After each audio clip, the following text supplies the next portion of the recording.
Hey, fuckers. So, in our recent episode series on preventing PTSD, you may have noticed something. I don't give many shits about the genetic link between traumatized generations, which is a funny thing to say since I used to design and alter DNA for cellular research.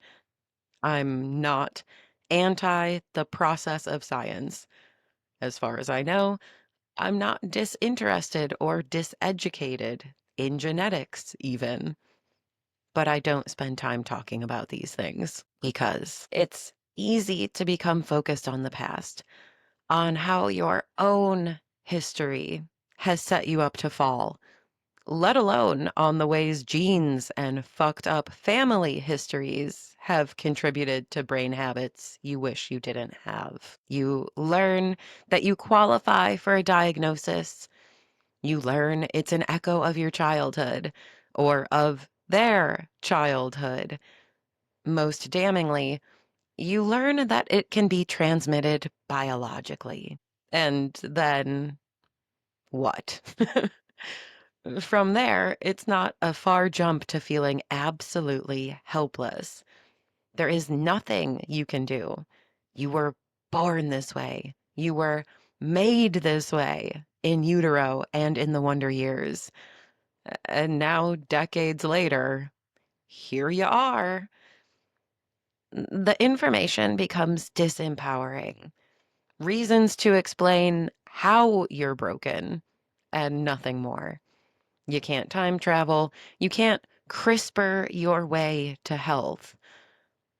And the bigger issue, we can get so focused on what has been that we fail to notice what currently is being and what that's doing to us.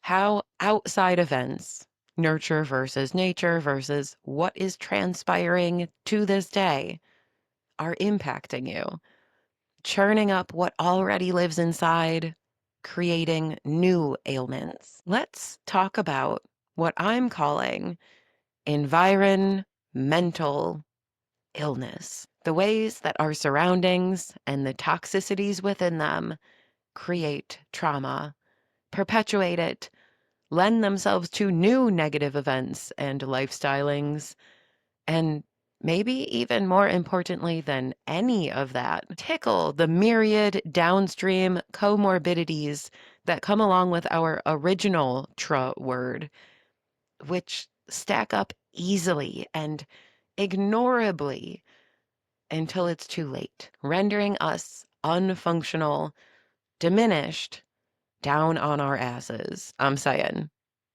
yeah, of course, how we got here matters, but so does what is currently happening. Family trauma, modern relationship abuse and anxiety, negative workplaces, neighborhood and community shared trauma, and on a massive scale, global events, lending to depression, exhaustion, brain drain, generalized misery, anxiety, even physical, postural, and walking style dysfunctions. Yeah, I know. Now walking is a sign of trauma. All the interrelated, often unsung villains of stress disorders, all the factors that are so easy to overlook as we push ourselves through every day, perhaps aware that we ain't doing all right, and hassle ourselves internally for this external fact, calling ourselves the villains or hopeless victims of the minds that we've been gifted through nucleotides and non-changeable events, getting all up on our own cases, screaming about bootstraps and how we need to be stronger, without seeing the minute, often subconscious connections between modern environment and emotional, psychic, physical disruptions. The disruptions that can disable us from the outside in and then back out. So, We are starting a large series that may go on forever. Sure, at some points we'll be talking about the past environments that influence our development and internal frameworks. They can't be unlinked from what we're dealing with now, but also about the subtle and sometimes not so subtle ways that present day circumstances, which we can easily tell ourselves to man up about or will ourselves to ignore, are exacerbating our problems, creating new ones, and poking at our hottest buttons, making trauma recovery impossible, making every day a game of mind management at best, full regression that's beyond our control at worst. Let's talk about all the ways that we accidentally miscalculate how difficult and wellness affecting our circumstances are, and in doing so, potentially torture ourselves with judgmental, just be fine, you pussy. Why can't you be happy?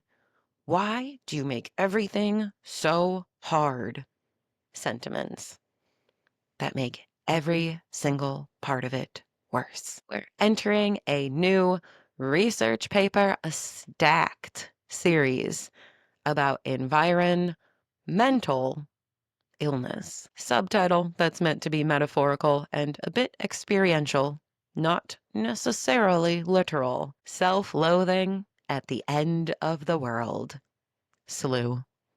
Which is sure what it all feels like. I'll see ya there, fuckers. Starting with a few breezy posts on fear, anxiety, stress, phobia, and paranoia.